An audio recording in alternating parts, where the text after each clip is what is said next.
about the just like travel non-discriminately life. And I was like, my favorite form of travel is trains. And there are trains that just crisscross this nation, and there's so many small towns I've never been to. But yeah, I was like, well, maybe I could do that, because there's really nothing keeping me in my house, and a hotspot is all I need to do my job. So, why am I here still? I thought you were about the van life, but you're not about the van life. Not about it. No. No. Really, it's just like the shower, bathroom sitch, which really turns me off. And you can get a composting toilet for the van, but I was like, no. There's just... Yeah, it really... Yeah. Oh, go ahead. No. You go. It is always about the bathroom. Yeah. Shower situation. Like in any type of like camping or sort of, like nomadic type of traveling, at the end of the day, the area I'm most concerned about is the bathroom situation. Yeah, and it's one thing to go by yourself, but it's like another thing to go, like, my friend's going with her girlfriend, and I'm like, this is a true test of your relationship. Yeah, oh my God, that's so much time together. I mean, they already live together, so they already spend, especially in quarantine, a lot of time together. Yeah, but they haven't been in a van. Yeah, but a van, that's small. I could maybe do it for a little bit, like maybe like a week, probably 2 weeks. But after that, I would have been like, we need an RV. Like, we need an RV's amount of space. For this to work. They're doing like a conversion van, like a van, like a teeny tiny, like when you move with. Oh no. Right? I was like, they're young. You youngins. Yeah, they're not neurotic enough yet. They don't have their like specific like morning routine, nighttime routine. They don't need to follow all that shit. When I was in my 20s, I could do all of that, and I couldn't care less. I could sleep no matter what. It didn't impact me. I didn't even need that much sleep. I could get drunk, not sleep, then work, and it's just the life. You don't need all the little things that we now need. Yeah, and I'm like, but now that I have them,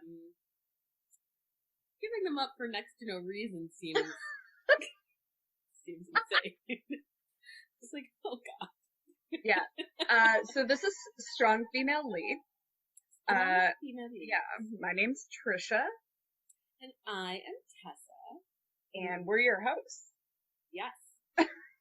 This is season 2. If you're just getting started, start from the beginning. Back to season 1, episode 1 with, what is the movie? Teen Witch and, oh my God. Obvious Witch. Obvious Witch. It's an episode that's near and dear to us. Yeah. We just like a good old 80s, witchy situation combined with, a bobo. Oh man, it is still good. This is hilarious. We're saying our own podcast holds up. It's been a year. It's still funny. I know, guys. P.S. We think we're hilarious. Yeah, and so, go back. I mean, I'm okay with you jumping in for season 2. Tessa wants you to start from the very beginning. Get to know us. It is probably better to get to know us. We're sort of like an acquired taste. And we get better with age. Yeah, hell yeah. But in general, on Strong Female Lead, we pretty much talk about, has Hollywood been doing a good enough job giving us the strong female leads we so hunger for? Are they getting it right? Hunger. I need these. Crave. These female roles, in order to survive the next decade. I need them to improve or stay the same. Some of them are great. Like, some of them are great. Episode. Did you guys listen to the last episode? Maybe you should go back and listen to the last episode. And then listen to this episode. And just do 2. Because why not? Why not just do 2? Double header. Yeah. Or I mean, why? What are you doing? It's the time of COVID. Why don't you just play it all day long while you're working from home and even sleep? Fall asleep to us. Yeah. Get in your head. This is some ASMR. We're just podcasts. Yeah. We're definitely here to calm you down. I don't really know what it is. What is it? Oh, it's like, so some people have like sensory things. So, some, sounds or people's voices are just very calming. And so a lot of people listen to them. They're extremely popular. I think it's creepy. It's a voice. Sometimes it'll just be like the sound of like rustling or like crackling leaves or like the fuzziness from a microphone or something like this. Well, that's definitely going to be something we might have to edit.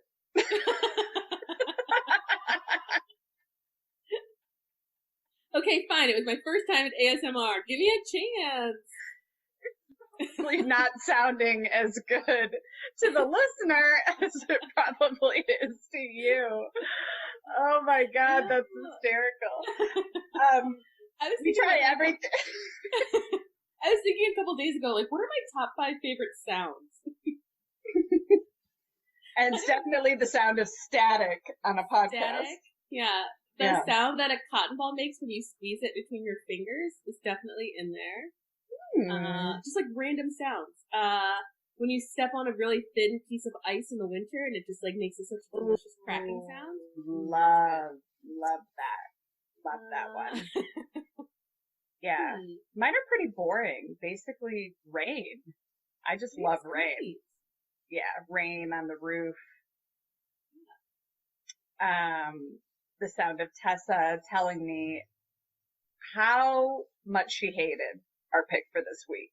So I didn't like it. So I picked Bad Education. Admittedly, this was a game time decision, made yesterday.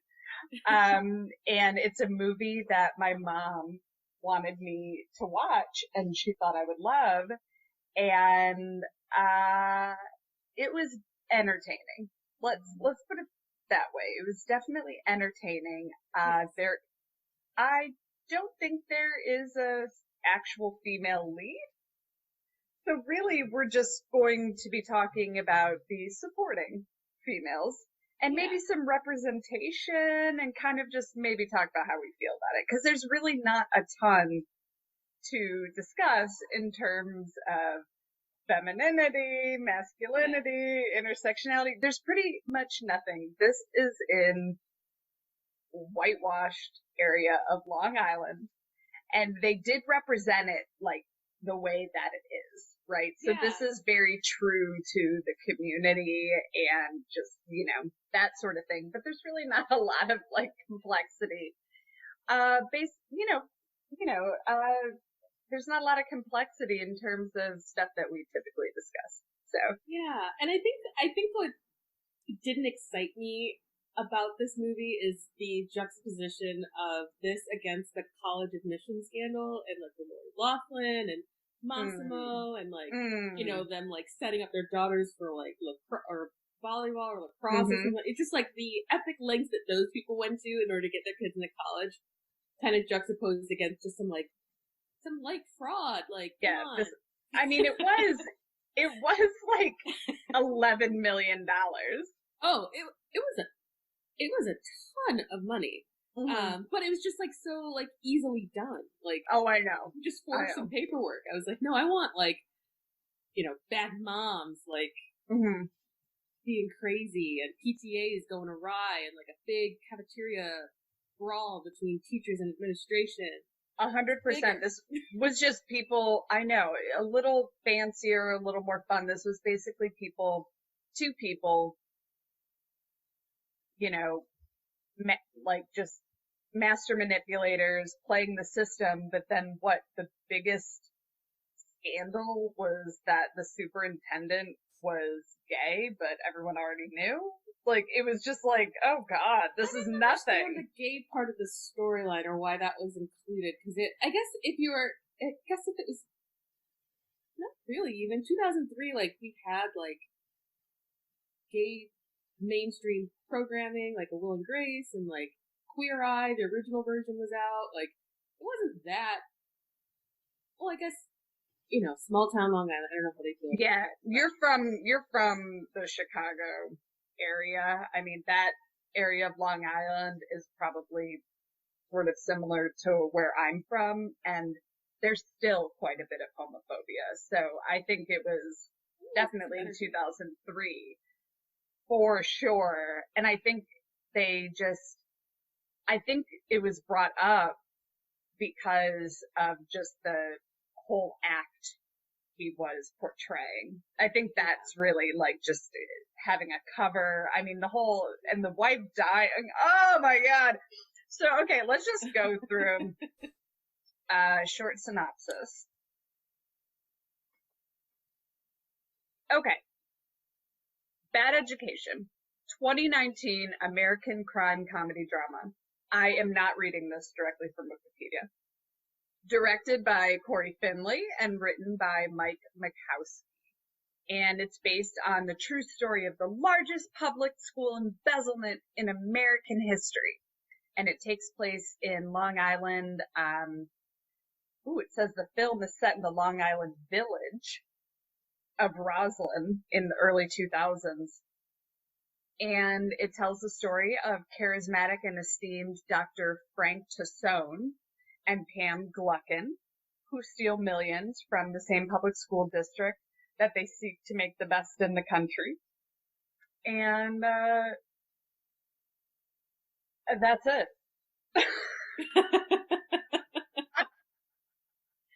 So that is truly the entire story, and then they eventually get caught and they're outed by a reporter for the school paper. So she's a high schooler, and that part is true. Also, I looked her up. And yeah, kind of fun, but sort of like, I wish they were having like big parties. It just wasn't, all they were doing was just stealing it and using it for themselves. We didn't even get to see where all the money went. Exactly. And I'm like, that's kind of the part that I didn't like about this, is that it is so true to the actual people who they're representing. I'm like, there's so much room for that child reporter to be like Reese Witherspoon in the movie Election.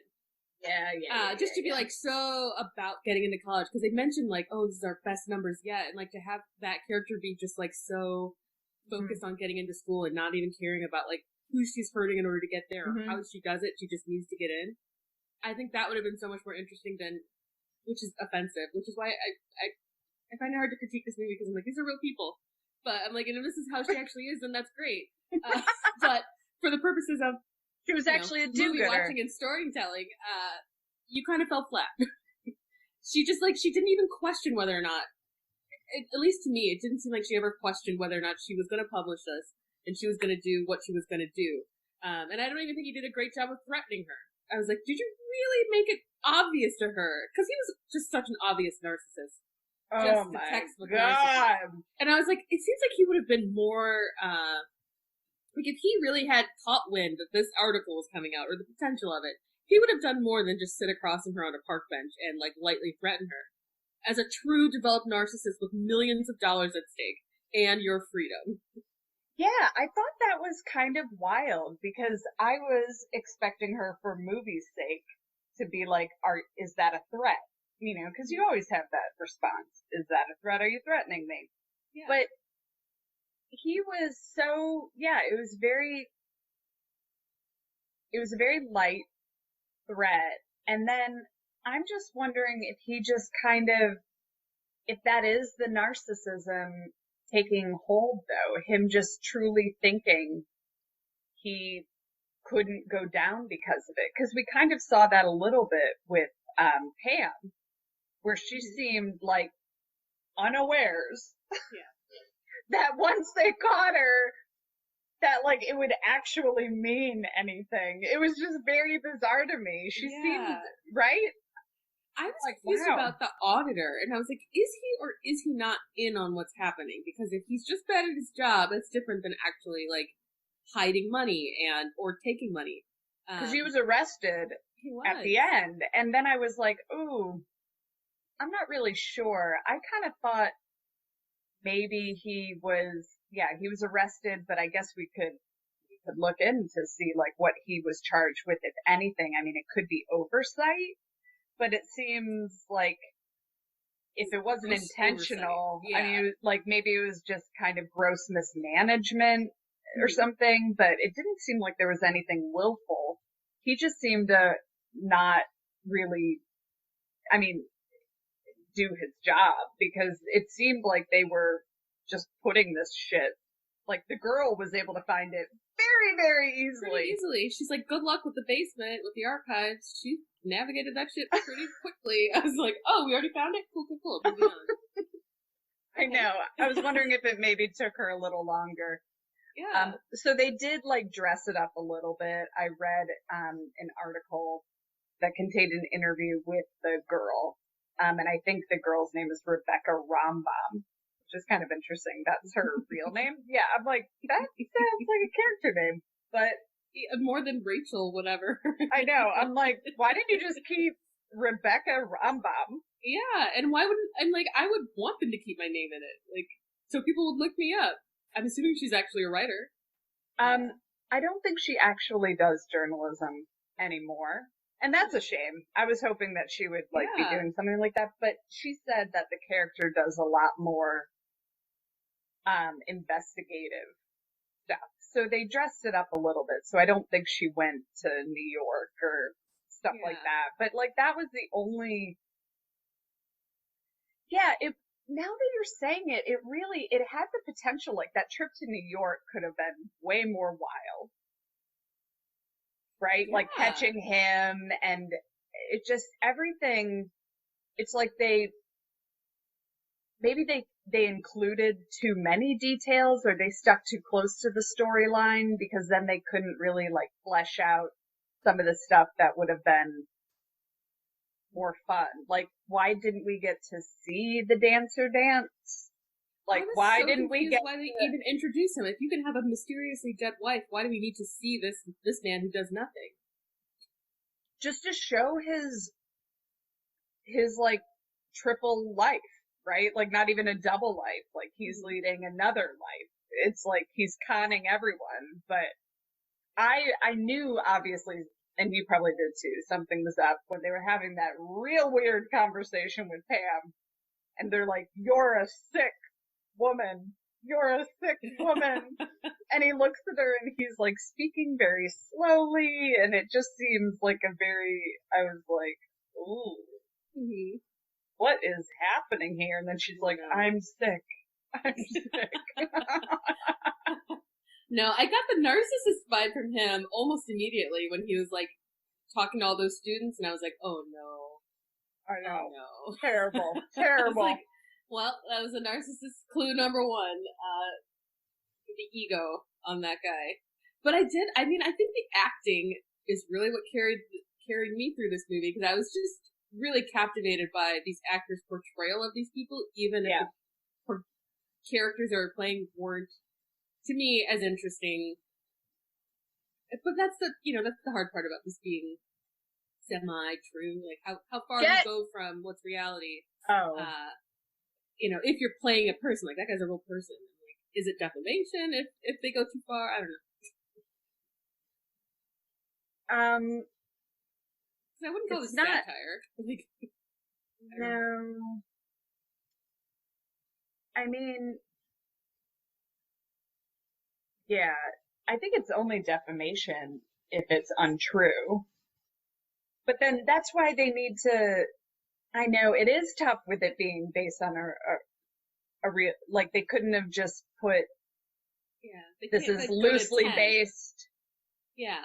Or turn all these characters all the way up and do too much examining of like what they think is going on in their mind, because that's making a statement about I would think that's making a statement about that character's actual state. It'd be hard to tell the audience what was and wasn't true if they went too far. Yeah.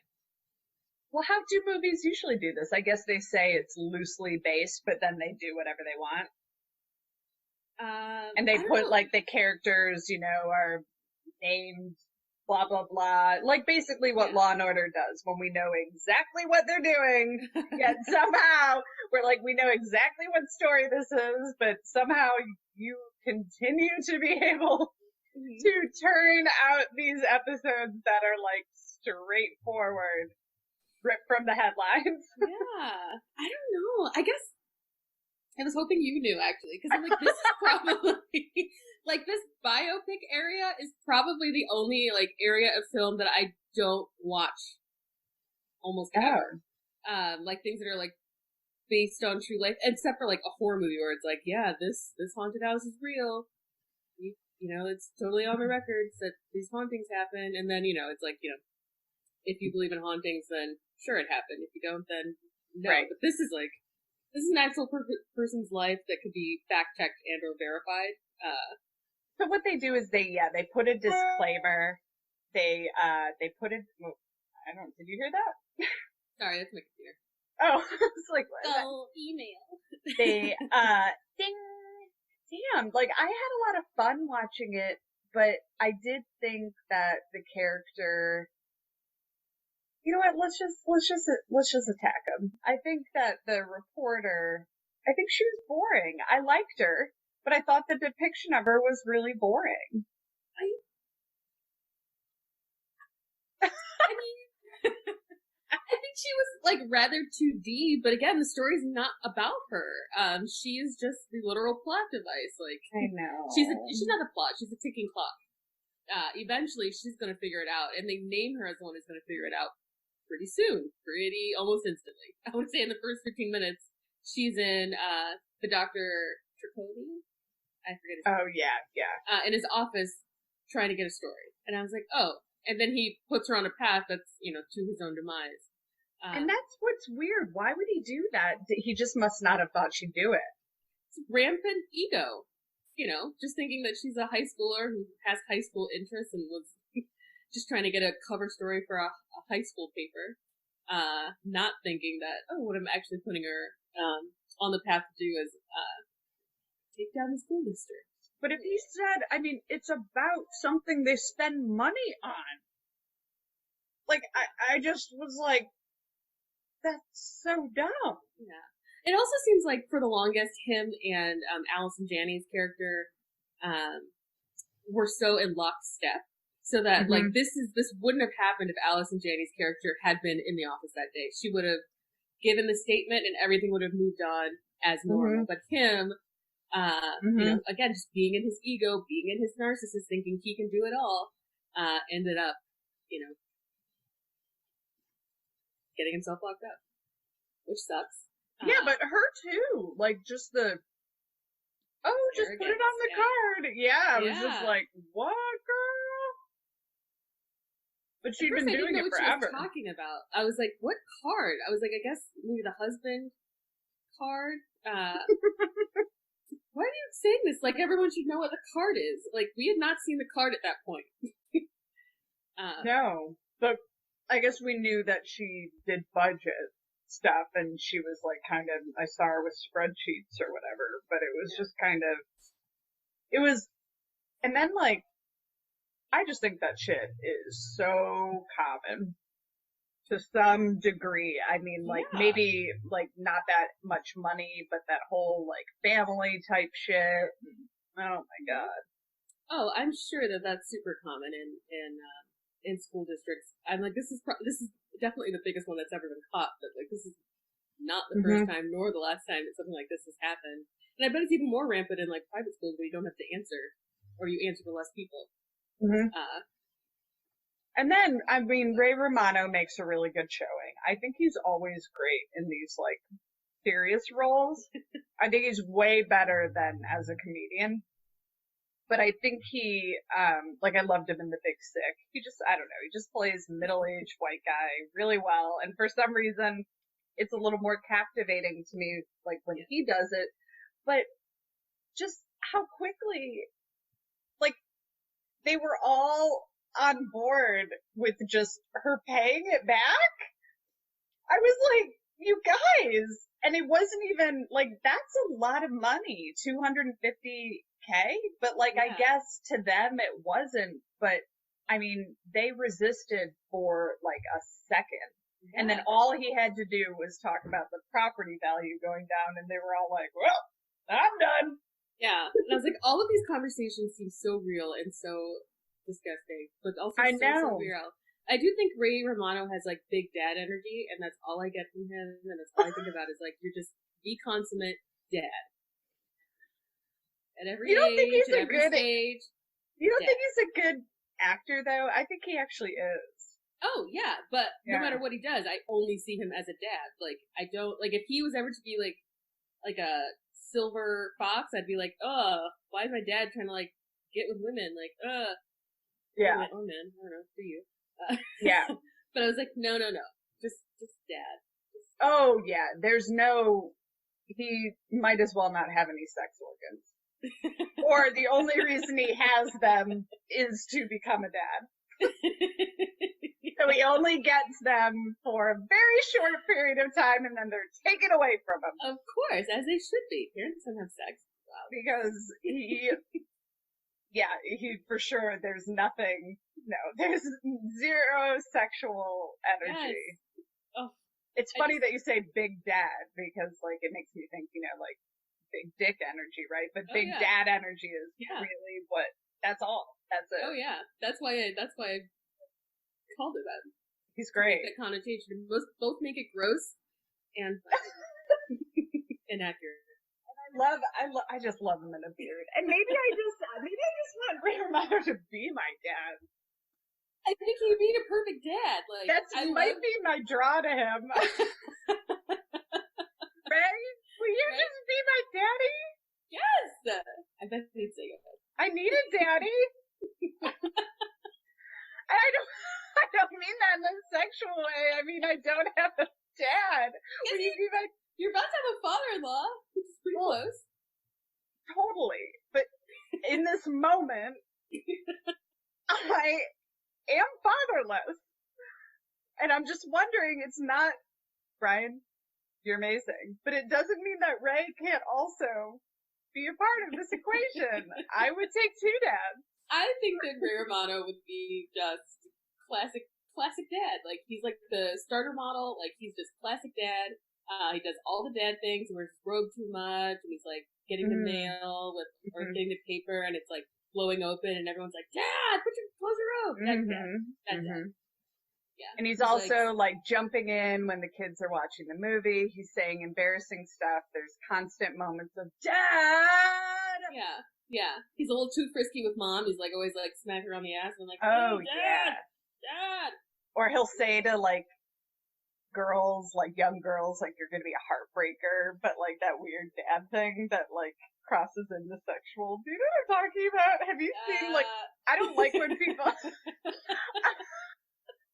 okay, you know what bothers me? I don't like when people say that to babies. It weirds me out, like a really pretty baby, if they'll be like, or I don't know, they're like 0 to 2 and they're like, they're gonna be a heartbreaker. I'm like, gross. I do think that that's a weird thing to say to a baby, mostly because they don't understand you. But also, stop sexualizing that baby. That's what I mean.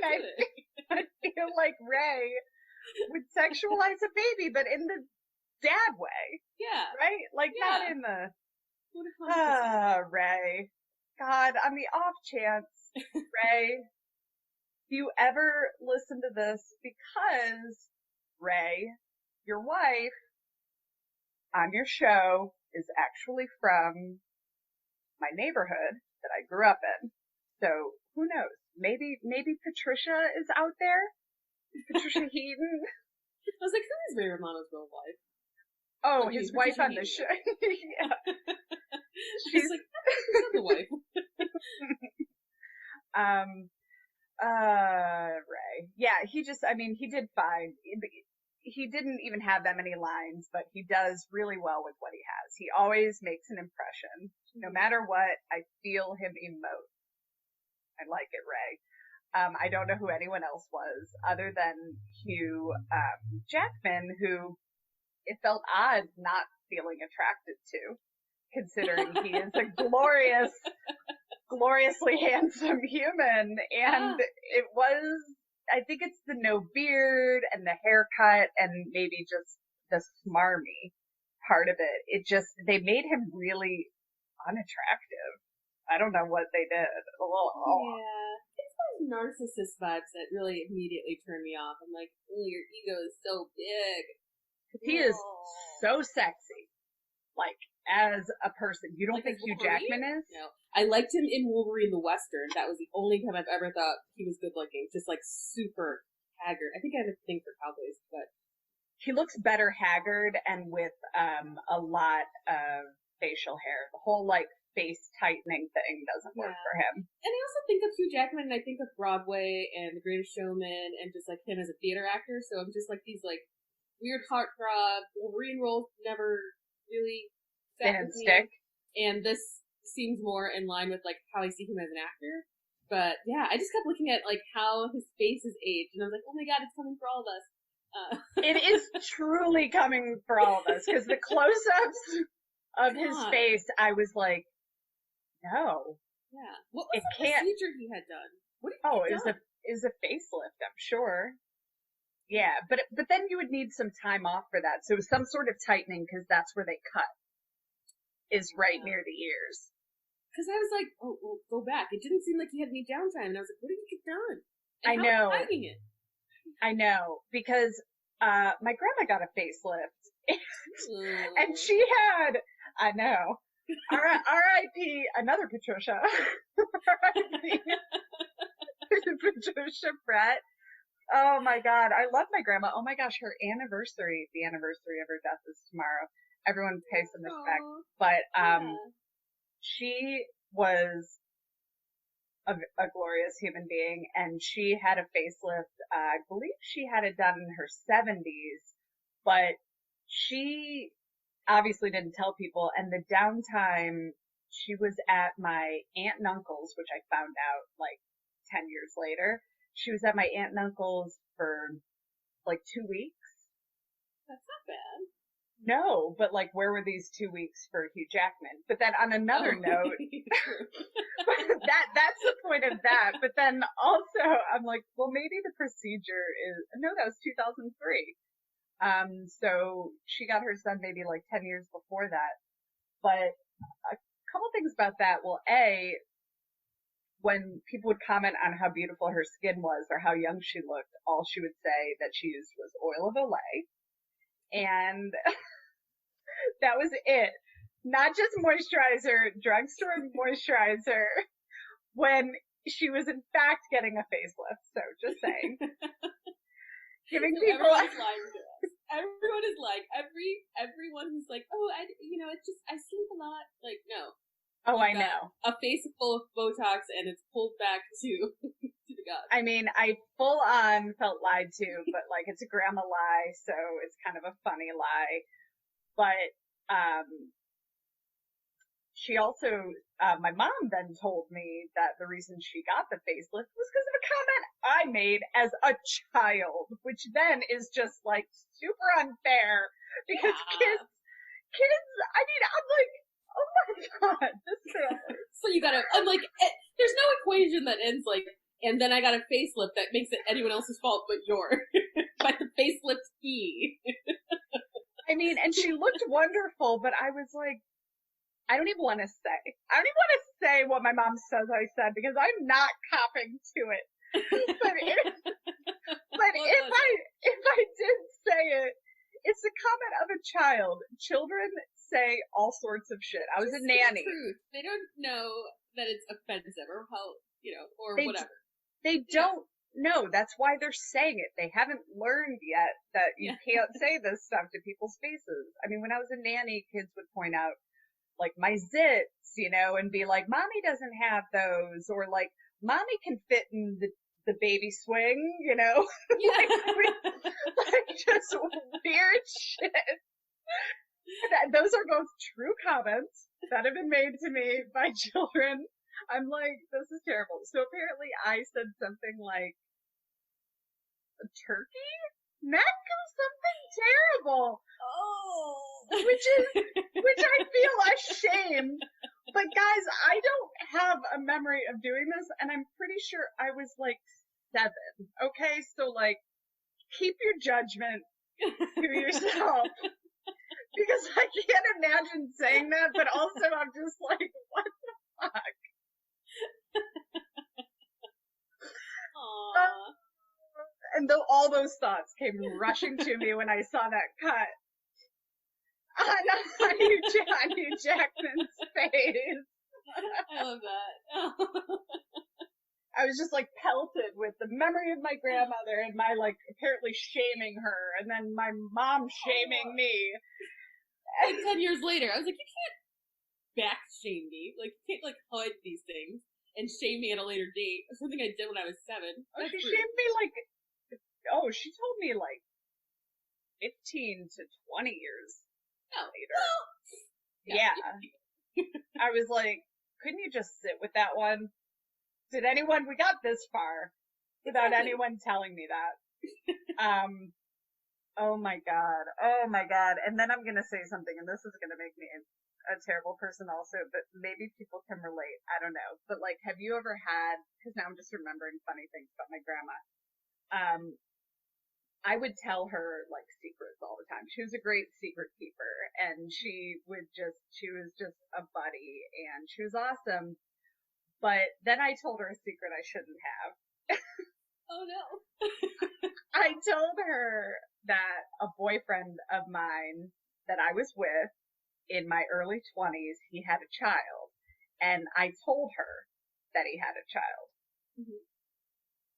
And apparently she then told someone else in my family, who then approached me about it. And I really felt safe telling my grandmother this at the time because she had dementia at the time. And then when they came back and told me, they were like, Grandma said this, but I know Grandma says some, stuff these days. And I was like, oh yeah, I don't, how she says. I would have done the exact same thing. Deny. Where'd that dementia go, Grandma?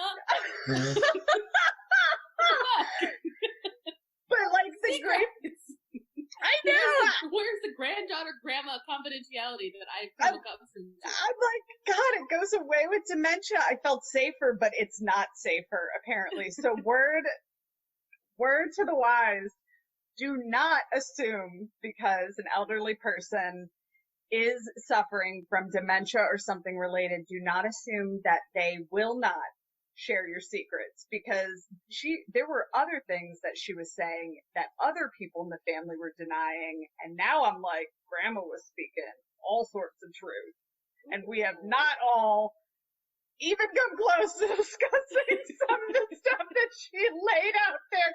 Everyone was like, well, time for a nap, Grandma.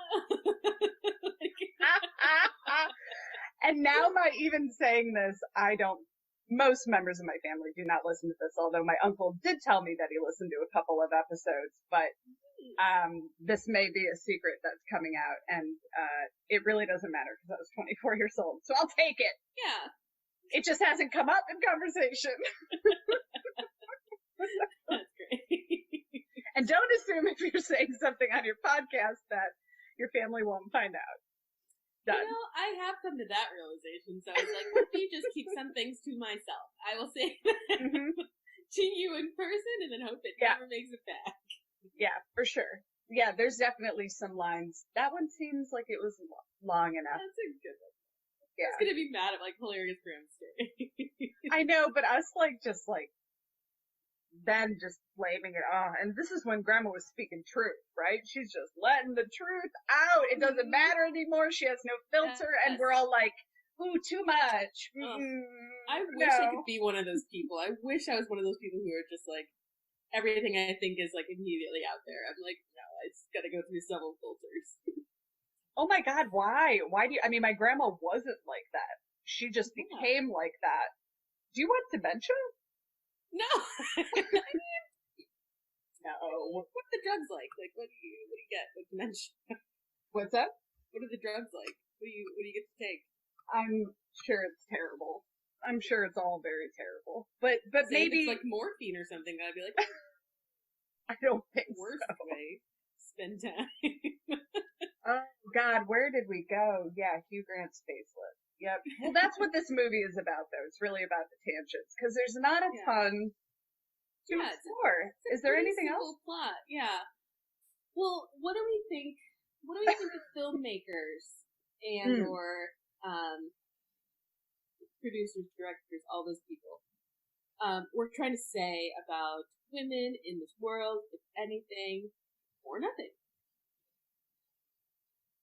And I hate to say you're right, because you and I have gotten into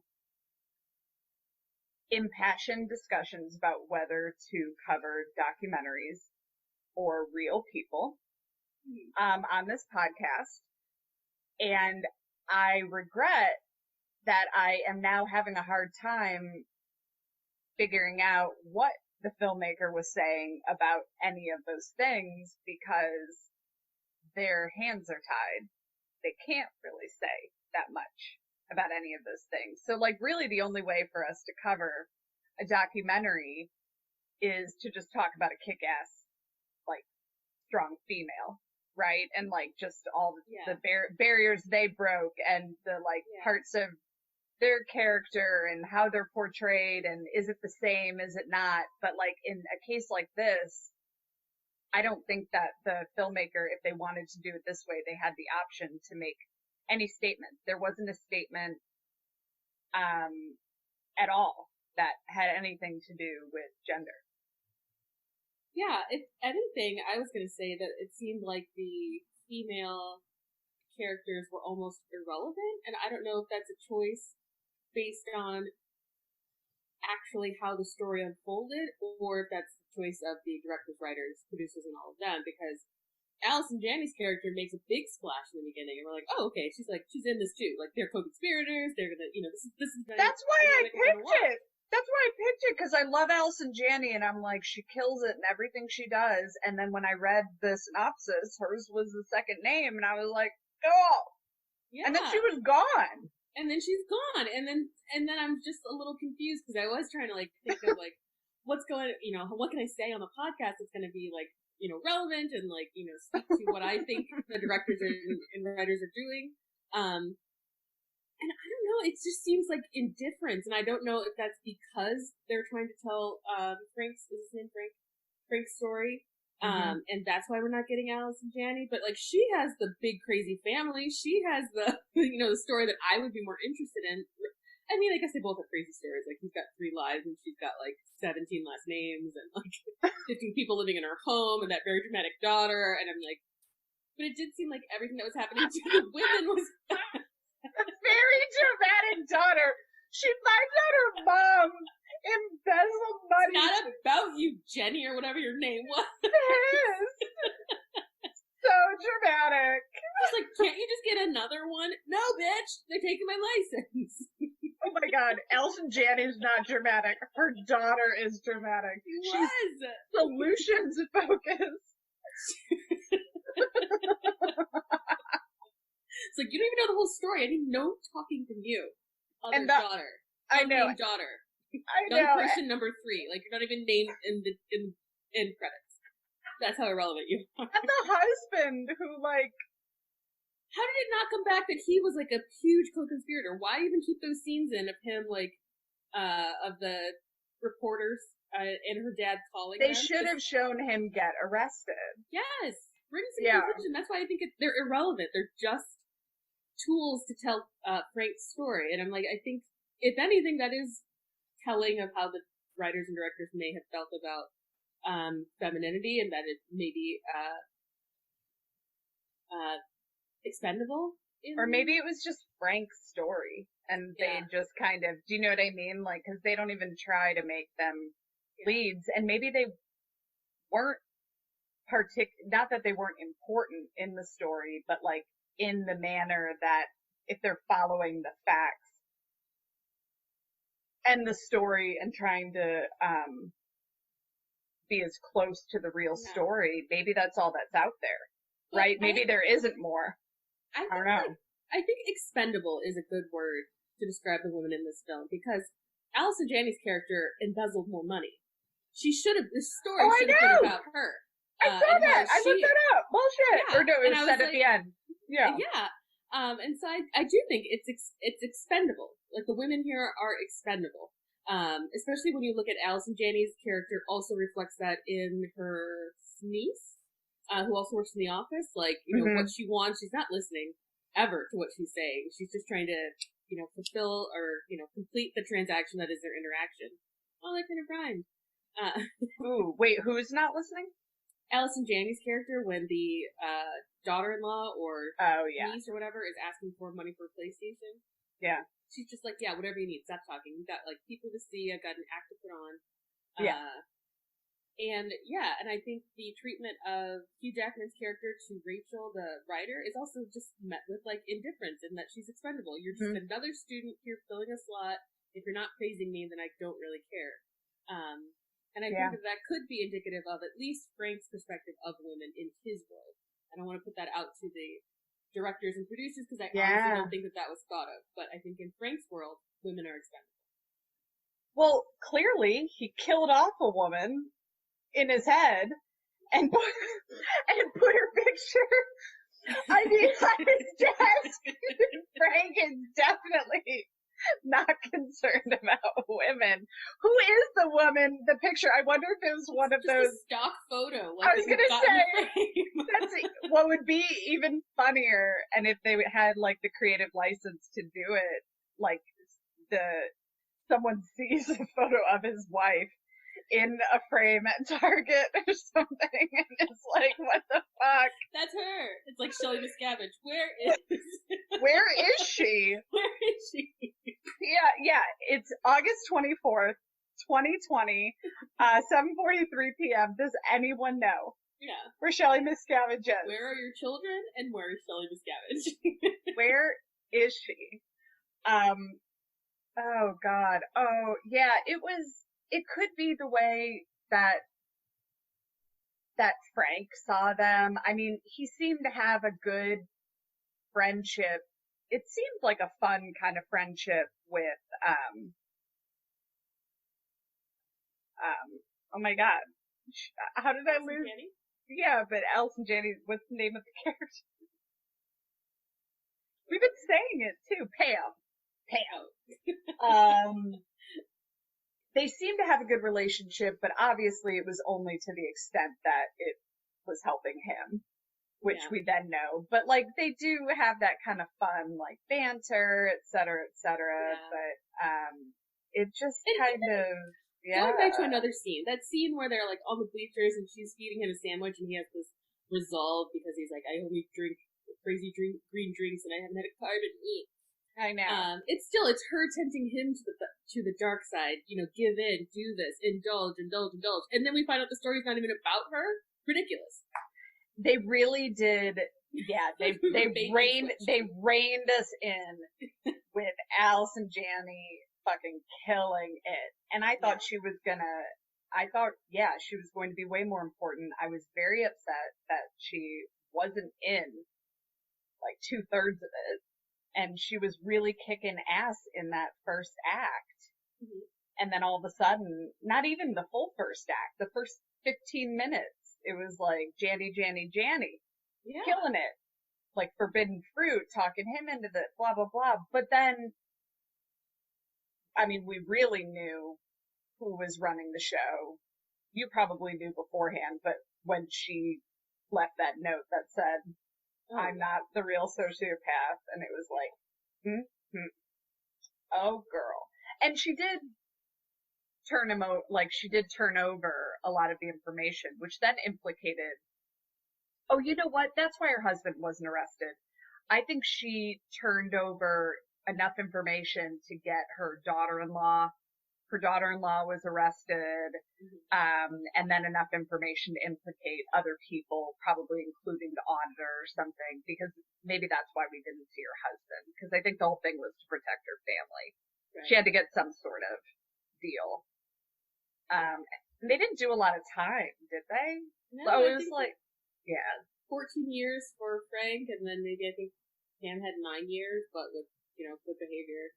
Yeah, who knows how long I don't know how long he served. I don't remember if that's what it said. I was like so disheartened by the pension part, but also makes sense when it's like white collar crime. Don't they always end up on their feet?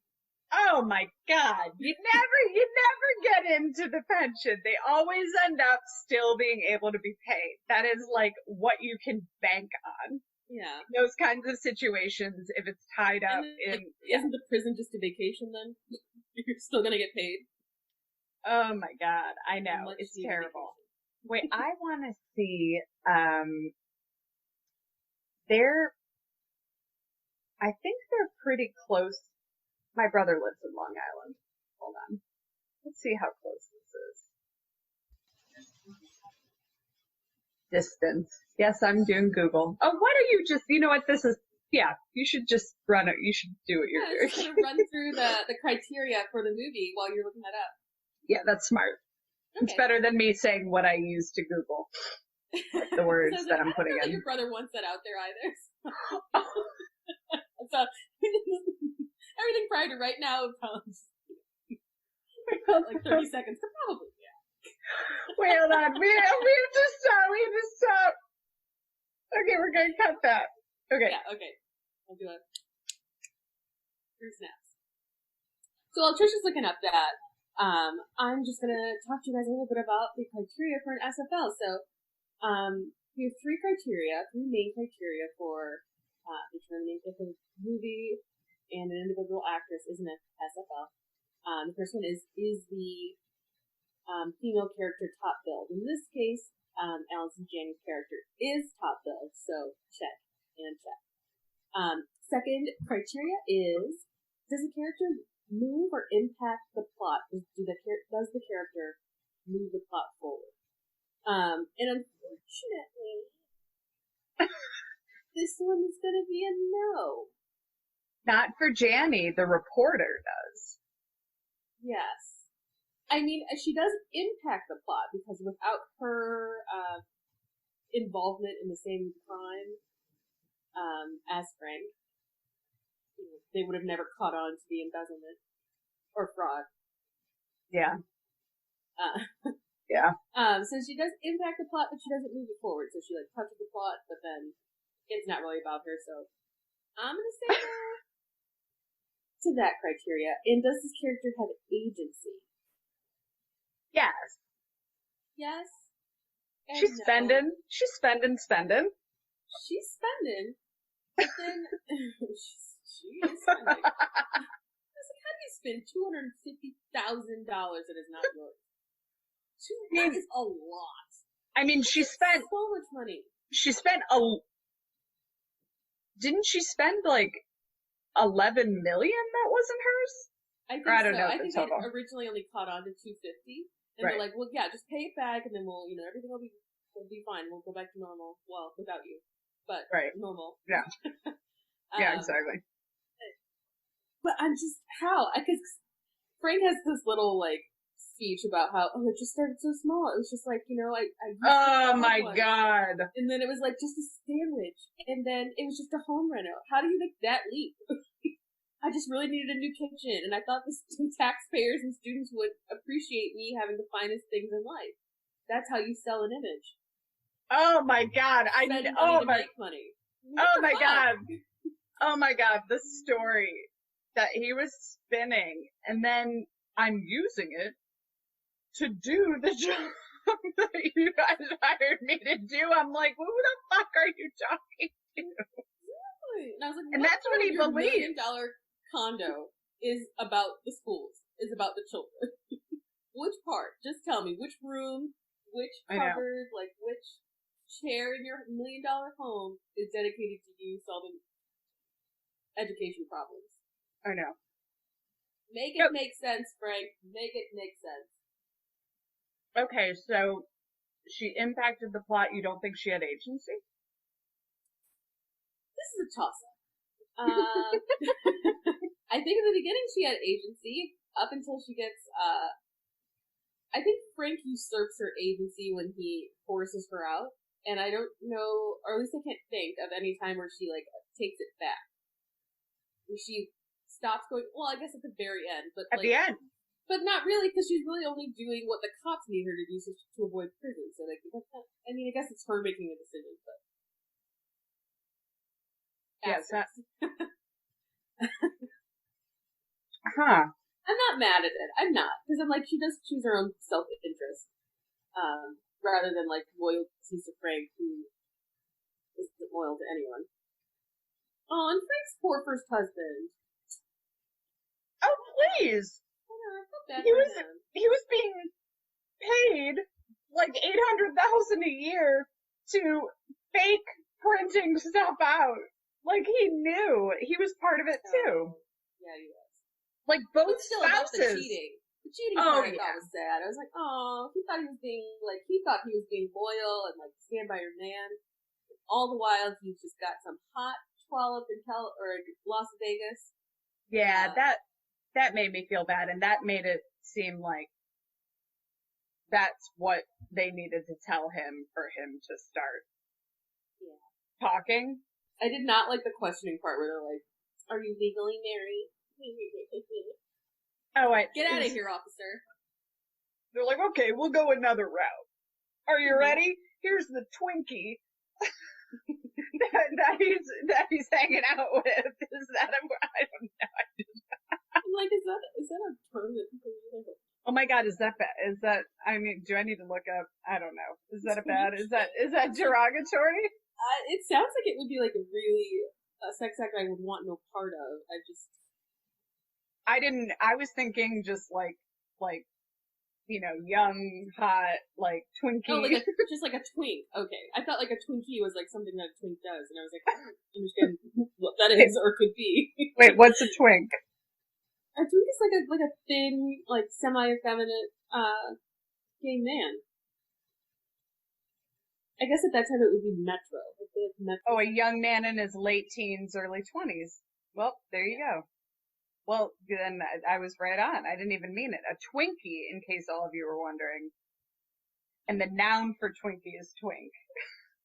Oh. A small finger-shaped sponge cake with a white synthetic cream filling. It sounds terrible. Right? That's why I was confused. I was like, well, what is a sex act? What is a Twinkie? That sounds terrible.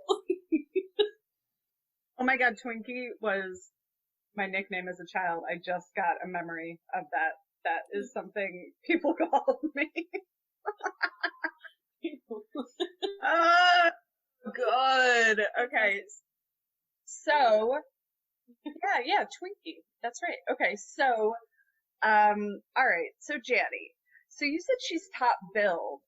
Can you be a supporting actress and be top billed? Because she's definitely supporting. If she was nominated, if this movie got nominated for an Oscar, she would still be nominated for lead actress. She is the lead female actress in this movie. I think if they do away with the categories, she would be considered a supporting actor. Okay. But because there's those two categories, she would be lead. Got it. So we're thinking of it. Good thing we're doing this now into season 2. So we're talking about lead as in the category. Yeah. Or Oscar cat. Okay. I didn't like that abbreviation. Sorry. Okay, got it. All right, well then that's fair. Then, in that case, I would say she is a strong female lead. I didn't think of her as a lead character, so I didn't think of her really as being able to fit that category. But I guess she does impact the plot, and she does have her own agency. She's just not in a lot of it. Yeah. I'm gonna say that she's like a tiny hat SFL. Like, I can't give you the full tiara because I'm like, I agree with you. She's not in the movie enough. Right. And I think there's some problems with her agency. So she's wearing one of the, like, little British Yeah, just like a hats. little, like, glittery top hat. Our British fans our British fans, write in the Instagram. Tell us what those little hats are called. Wait, what little hats? You know what I'm talking about. I'll show you a picture. I'm picturing like a glittery fez at this moment. Oh, no. Like, they're, A fascinator. A fascinator. Yep. Yeah. That's Guys, what I'm talking about. I know hats. Guys, come at me with your She's hats. just a little fascinator. Little fascinator SFL. I can see that. Yes, that's appropriate. Yes. Okay. Yeah. All right. Yeah. Overall, what would you give the film? Do you recommend it? What would you rate it? I mean, it's entertaining. It's an entertaining story for sure. But for purposes of this podcast,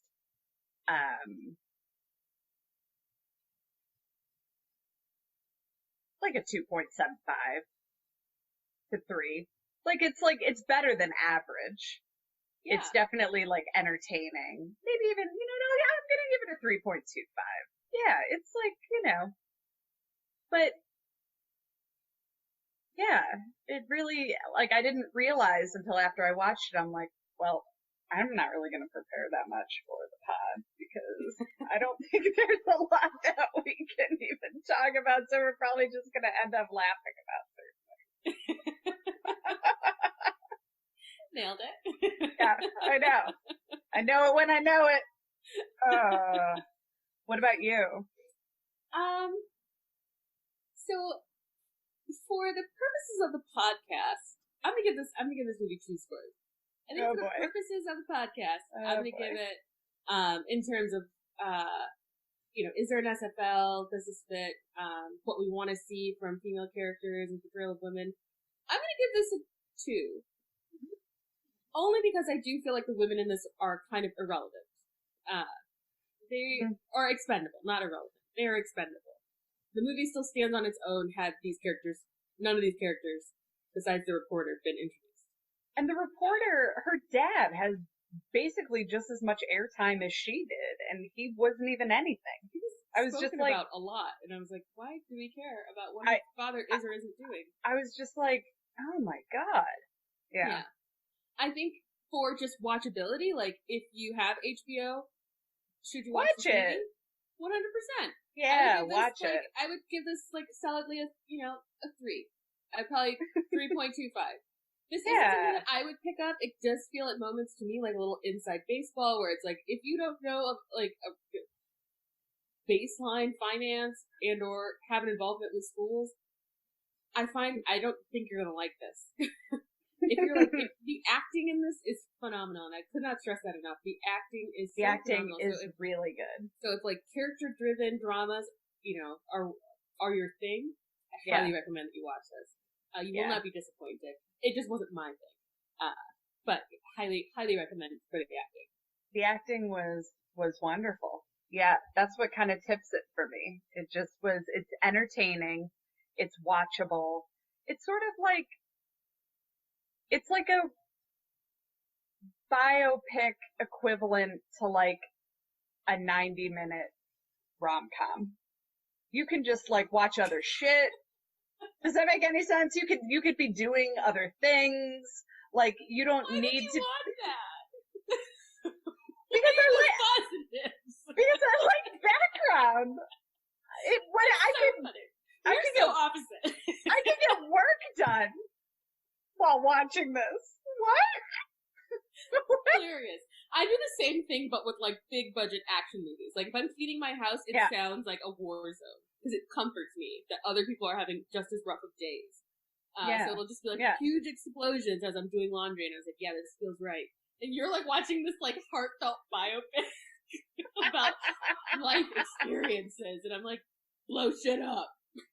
Oh my god, yeah, because this doesn't even, like, my threshold for just, like, stuff in movies, this is like scratching my back. This was like, I was like making to-do lists while watching it. And the acting was great, but yeah. I just wanted more drama. Like, I just needed more drama. Like, I wanted to be, I feel like if I was invested like if Alison Janney somehow was like a jilted lover and she had that going for her, like was really going after him. It just felt like she gave up and was like swept aside, and I was like, this is disappointing. Because I think her character had so much potential, or just as much invested as Hugh Jackman's character in the plot of Crime. And I don't know if it had something to do with, like, from a legal standpoint, she was doing that, or she was just trying to stay out of it because she wanted to disassociate with him, so maybe she would be less likely to get into trouble. I don't know. I don't know if that had anything to do with it, like if it was a self-protective measure, which it may have been, rather than him just forgetting about her. Like, she may have been trying to forget about him, but we won't know because we didn't get to see her while she was just hanging out. Yeah. I was thinking when I was watching this, I was like, this is giving me a Marriage Story vibe. And so that's kind of where my head was. And I was like, oh God, I can't do another Marriage Story. What? How? Not like that movie. We know. were called a podcast. It was not a good I movie. know you did not like that movie. But I was like, this was slightly different. And I think... Slightly different? It was totally different. That was like a Woody Allen movie. I'm just saying in that they spent a lot of time building a world that nobody cared about for these character actors to do their thing. I don't think anyone's looking back at 2003 and being like, you know what? That was the end of George Bush, a couple years before Katrina. Ooh, and then also this scandal in Long Island. This scandal where a bunch of white people went to prison for taking too much money. That was, to me, forgiven. I was like, I didn't even look for POCs. I saw the cast and I was like, okay. Well, and the story and the location. Yeah. It's just not a part. And that's okay, though. That's the thing, is it's not bad if there's a story that does, like, that has, you know, it's not okay if all stories we see have to only have white people. Obviously. But if it's a story about a certain area and it's based on that area and characters, and those characters happen to be white or they happen to be black, you know what I mean? Like, that's true to the story. But this was just, like, you knew from the get. Yeah, when you saw where it was located and then, like, what it was about. And it was like, oh, well, you don't have to even look for a POC. I actually did want to know, I was hoping maybe the reporter. But no, she's Australian. I wasn't sure. What? She's Australian, the student. I was hoping maybe she was... But her name in the movie, it didn't seem Australian. Right. But I was hoping maybe... Am I going to get offensive or something? I was hoping she wasn't white. And so I looked her up. I mean, Australian isn't necessarily white. I would never look at that girl and be like, she's white, unless she's, like, mixed. But I couldn't find any other information on her. And Australia is pretty much white. Not all of it. Yeah, but I'm like looking at that girl. I would not think she was white. No, I didn't either. That's why I looked it up, and then all I got was Australia. Yeah, but I would be surprised if that's not just where she's from and not what she actually is. Yeah, I hope that doesn't compute to me when I think of like Australia. No, there was a lot of. I would guess like she's somewhere like between Middle Eastern and Indian. Like. That's what I thought. That's what I was hoping, but it's And the last name is like, I can't think of it, but it didn't sound white, and I was like, Anywho, I don't even know what that last rant was about, but it was basically like, it's not bad that it's a white movie. It's based on this story, and these people are white. I think it kind of makes white people look sort of silly. Another reason why I don't like documentary type, this type of storytelling, because I was like, that's probably not as accurate as we'd like to think of this area in terms of demographics, but it's convenient to not have to do the diversity stuff. I'm like, okay, that's interesting. We should. That would be interesting to see. Actually, I kind of assumed that the area was was mostly white, just based on being in New York and going to Long Island. But it might not be. I would only say it's probably not because it's the 4th best school in the district. And I was like, I don't know that Long Island is that demographically white, but then I don't know much about Long Island. You know what? Now I have no idea. I honestly don't. I don't. It's not an area of the country. It's not Taos, New Mexico. So I haven't done a lot of research. It's not. It's not. Yeah. And now I'm like, maybe I will do research, and then I'm like, nah, I probably won't. No. But I do want to send a little happy birthday shout out to our very own Hillary, because today is her birthday when we were recording this. And hopefully she hears this and loves us and comes back as a guest on the pod because we miss you. Yeah, happy birthday, Hillary! Look at, this is how we do our episodes when you're not producing them. Oh my god. Nice. Yeah, Hillary, you gotta come on. Can we guilt trip you? Can you just get back on? We can do your Sparkle movie or whatever that one was that you didn't like that I didn't like. Oh, Stardust. Stardust is great. You're insane. That movie is great. The movie Such was a fun time. made 0 sense. Oh god. Okay, well, listeners, you know where to find us. We are on Instagram at Strong Female Pod. And tweet at us. We're at SFL_Chicago on Twitter. And if you are as excited as I am, movie theaters are opening. If you want me to go to a movie, and I will, tell me what movie you want me to see, and I will live tweet it for you on your behalf. And I will tell you how good or bad it is, because the movie theater is my church, and I just need to worship my God, who is cinema. Yeah.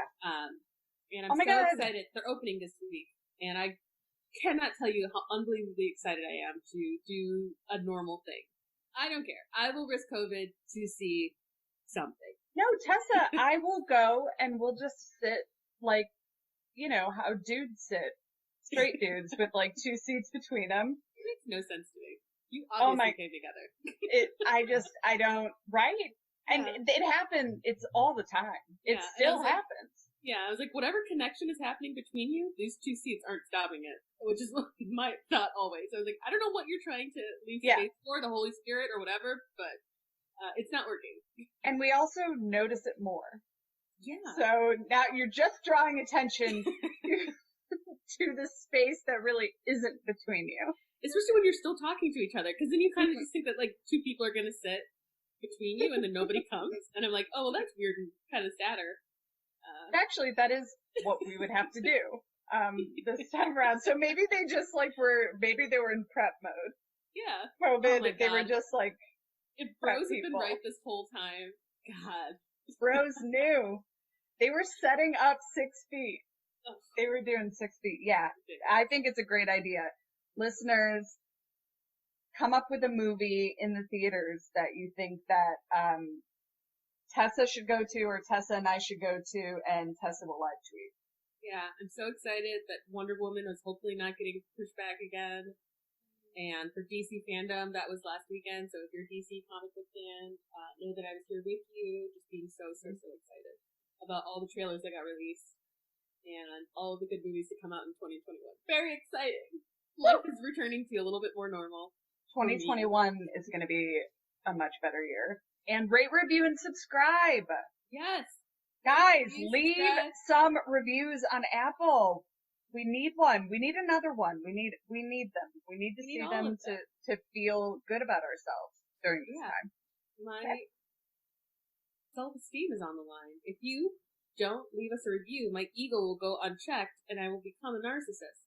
Yeah, the only humbling thing is a review. You don't want that. Yeah, you need to actually leave a review. Yeah, please. That's it. Yeah. That's it. All right, well, thanks for joining us in for this clusterfuck of an episode. And watch the movie. It really was good. Yeah. It was 3.25 good. All right. Loved it. Bye.